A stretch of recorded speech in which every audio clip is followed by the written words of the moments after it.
மலர்ச்சி பெற்ற சமுதாயம் மலரவே, எழுச்சி பெற்ற இளைஞர்கள் எழும்புவி. மலர்ச்சி பெற்ற சமுதாயம் மலரவே, எழுச்சி பெற்ற இளைஞர்கள் எழும்புவி. எழுப்புதல் மேகங்கள் தெரியுதே, இயேசுவே தெய்வமென முழங்குவீர். கிராமங்கள் தோறும் சுவிசேஷ தீபம், ஜாதிகள் தோறும் இயேசு என்ற நாமம்.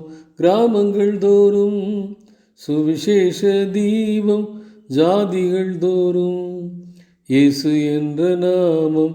மலர்ச்சி பெற்ற சமுதாயம் மலரவே, எழுச்சி பெற்ற இளைஞர்கள் எழும்புவி.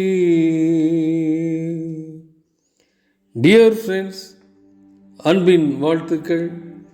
ஆண்டவரும் இரட்சகருமாகிய இயேசு கிறிஸ்துவின் நாமத்திலே உங்களை வாழ்த்துகிறேன். இன்றைக்கு செப்பனியா தீர்க்கதரிசியின் புத்தகம் 2ஆம் அதிகாரத்திலே முதல் 3 வசனங்களை தியானிக்க இருக்கிறோம். ஒரு பிரசங்கத்தை துவக்கும் பொழுது, இல்லை ஒரு பேச்சை துவக்கும் பொழுது மேடை நாகரிகம் எப்படி இருக்கும்?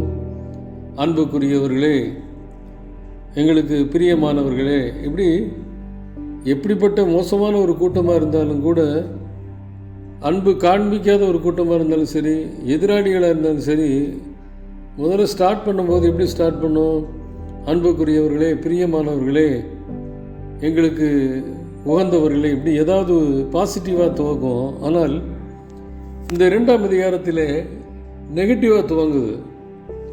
அந்த துவக்கமே மிக ஜாக்கிரதையாக நம்ம கேட்கணும் அப்படிங்கிறத உணர்த்துகிறது. எப்படி துவக்கப்படுகிறது, எப்படி அட்ரஸ் பண்ணுறாரு அப்படின்னு பார்த்தா, 1வது வசனத்தை வாசிக்கும் பொழுது செப்பனியா 2:1 விரும்பப்படாத ஜாதியே. இப்போ விரும்பப்படாத ஒரு ஜாதிக்கு ஆண்டவர் எச்சரிக்கை கொடுக்குறார். கடைசி எச்சரிக்கை அப்படின்னா என்ன அர்த்தம்னா, அர்ஜென்ட் கால் டு ரிபெண்டன்ஸ், அவசர அழைப்பு. எதற்கு? மனம் திரும்புதலுக்கு. இதான் லாஸ்ட்டு. இதுக்கு மேலே நான் உங்கள்கிட்ட நான் கேட்க மாட்டேன்னு சொல்கிற அளவுக்கு இந்த லாஸ்ட் கால் இது. இந்த அழைப்பிலையாவது நீங்கள் என்ன பண்ணுங்கள், உங்களுடைய தீமைகளை, உங்களுடைய அசட்டைகளை விட்டுவிட்டு, கீழ்ப்படியாமை விட்டுவிட்டு என்னிடத்தில் திரும்புங்கள் என்று சொல்லி ஒரு அர்ஜென்ட் கால் டு ரிபெண்டன்ஸ் என்பதை உணர்த்தப்படுகிறது. இப்போ இன்றைக்கு நமக்கும் இப்படிப்பட்ட ஒரு நேரமாகத்தான் இது இருக்கிறது. எத்தனையோ முறைகள் ஆண்டவருடைய வார்த்தைகள் சொல்லப்பட்டு விட்டாச்சு, எத்தனையோ பிரசங்கங்களை கேட்டுட்டோம், எத்தனையோ எச்சரிப்புகள் சொல்லப்பட்டது, உலகத்தில் உள்ள அடையாளங்கள் கூட காண்பிக்கப்பட்டு வருகிறது. ஆனாலும் இன்னும் மனம் திரும்பலைன்னா, இதுவே தருணம், இதுவே கடைசி தருணம், இதை நீங்கள் விட்டுட்டிங்கன்னா, இந்த தருணத்தை சரியாக பயன்படுத்தலைன்னா அவ்வளோதான் அப்படிங்கிறது உணர்த்துகிற வண்ணமாய் இந்த ஸ்டார்டிங் இருக்குது. விரும்பப்படாத ஜாதியே, உனக்கு ஒரு வாய்ப்பு கொடுக்குறேன். இன்னும் கட்டளை பிறக்கலை, பதரை போல நாள் பறந்து போகலை, கர்த்தருடைய உக்கிர கோபம் இன்னும் இறங்கலை, கர்த்தருடைய கோபத்தின் நாள் இன்னும் வரல. அதற்கு முன்பாக இந்த சான்ஸை மட்டும் பயன்படுத்திங்க. அப்படி வரலைன்னா என்ன அர்த்தம்? வரப்போகுது, அதி சீக்கிரத்தில் வரப்போகுது, கட்டளை பிறக்கப் போகிறது. பதரை போல நாள் பறந்து போகிற காலம் மிக சமீபத்தில் இருக்குது. கர்த்தருடைய உக்கிர கோபம் உங்கள் மேல் இறங்கப் போகிறது.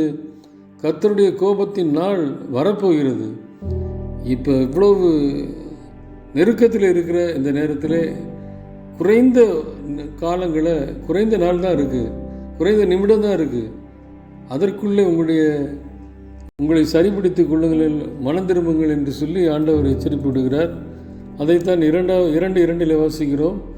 நீங்கள் உங்களை உய்த்து ஆராய்ந்து சோதியுங்கள் அப்படின்னு சொல்லிட்டு இன்னொரு அட்ரஸ் பண்ணார்.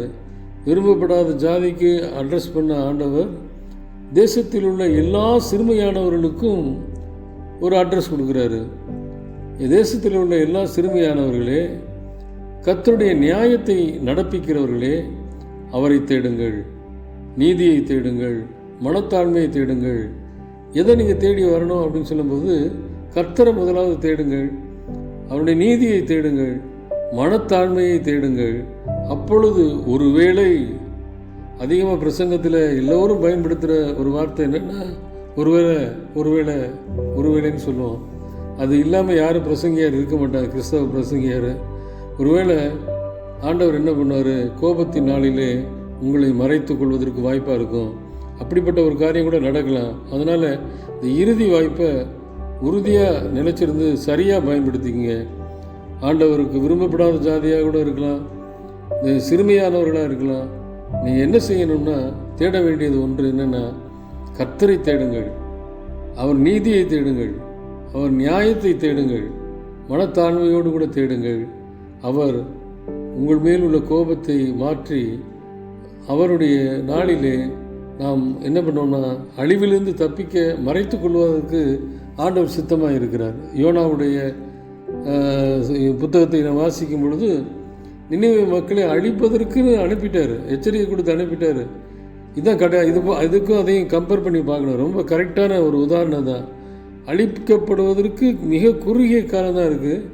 யோனாவை அனுப்பி எச்சரிக்கையும் கொடுத்துட்டாரு. 40 நாளில் இந்த நினைவே பட்டணத்தை அழிக்க போகிறேன்னு சொல்லி யோனாவும் தீர்க்க தரிசனம் சொல்லிட்டாரு. ஆனால் நடந்தது என்ன? அந்த மக்கள் ரெட்டுடுத்தி உபவாசம் இருந்து தங்களை தாங்களே ஆராய்ந்து பார்த்த பொழுது அந்த அழிவு ரொம்ப ஷார்ட் டைம் தான் இருக்குது. அந்த அழிவிலிருந்து தப்பிப்பதற்கு நினைவே மக்களுக்கு ஆண்டவர் மனம் இறங்கினார். அதைத்தான் இதை இங்கேயும் மீண்டுமா சொல்கிறார். இந்த வாய்ப்பை பயன்படுத்தி கொள்ளுங்கள். குறுகிய காலம்தான் இருக்குது. அந்த வாய்ப்பை பயன்படுத்திக்கிட்டு மனம் திரும்புங்கள். உங்கள் மேல் உள்ள கோபத்திலிருந்து ஆண்டவர் என்ன பண்ணுவார், மாற்றி தன்னுடைய செட்டைகளின் மறைவிலே சேர்த்து கொள்வார் என்கிற ஒரு நிச்சயம் உண்டு. இந்த தருணம் கடைசி தருணம், இறுதி தருணங்கிறத உணர்ந்து நம்மை உய்த்து ஆராய்ந்து பார்த்து நீதியையும் நியாயத்தையும் கர்த்தரையும் தேடி மனத்தாழ்மையோடு கூட அவருடைய பாதத்தில் வந்து அமர்வோம். தப்பிப்பதற்கு இதுவே தருணம். இதை விட்டுட்டோம்னா வேறு வாய்ப்பு இருக்காது. இன்றைக்கு இந்த நிமிடத்தில் ஆண்டவரிடத்தில் மனம் திரும்புங்கள்.